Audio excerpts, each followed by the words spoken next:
Quand on achète quelque chose, on ne voit que la toute fin de l'histoire. Mais en fait, il y a tout un voyage secret derrière chaque produit.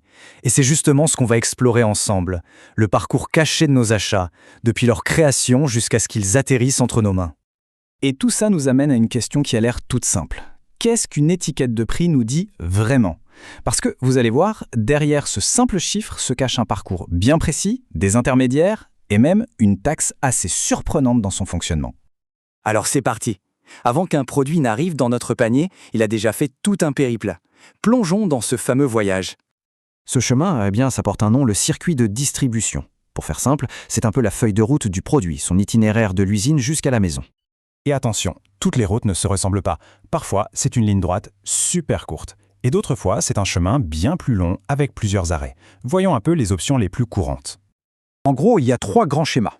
Le premier, le plus direct. Le producteur vend directement au client. Simple, efficace. Le deuxième, on ajoute une étape, le détaillant, c'est-à-dire le magasin. Et le troisième, le plus classique pour les produits de grande consommation, on rajoute un acteur dans la boucle, le grossiste. Ce tableau, il résume tout ça parfaitement. Le circuit direct, pensez au fermier qui vend ses légumes sur le marché. Zéro intermédiaire.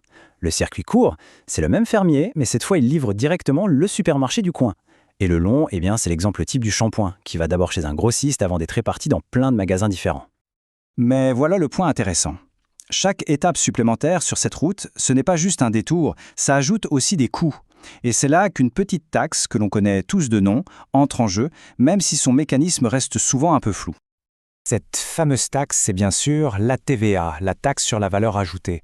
On la voit partout, sur presque tous nos tickets de caisse, mais la façon dont elle fonctionne est franchement ingénieuse. Et là, il y a une chose essentielle à comprendre tout de suite.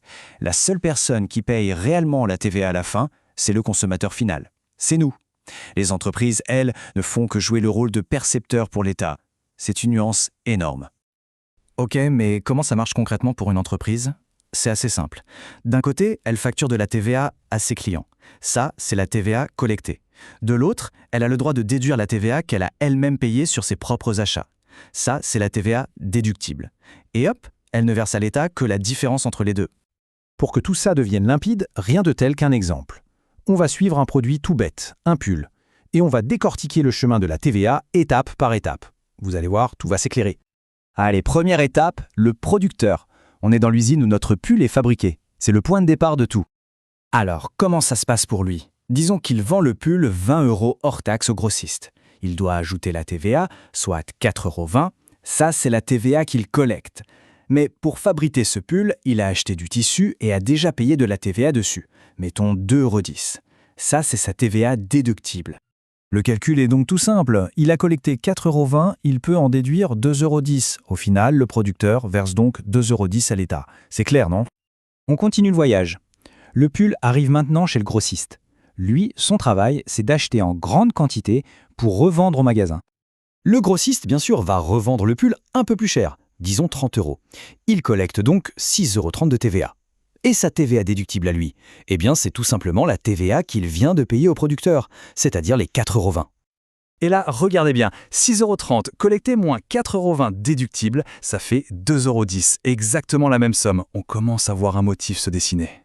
Et on arrive à la dernière étape avant l'achat, le magasin. C'est là que le pull attend son futur propriétaire. Le magasin met le pull en rayon à 40 €. Il collecte donc 8,40 € de TVA. Et, vous l'aurez deviné, sa TVA déductible, c'est la TVA qu'il a payée à l'étape d'avant, au grossiste, soit 6,30 €. Et le calcul final donne quoi ? 8,40 € moins 6,30 €, encore 2,10 €. Chaque maillon de la chaîne a versé la même somme.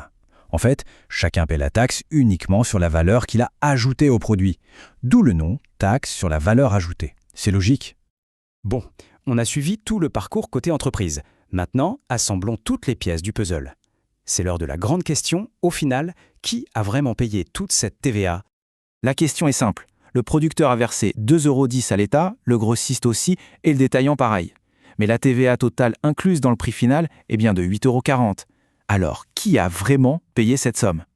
La réponse, elle est là, dans le prix final, les 48,40 € affichés sur l'étiquette.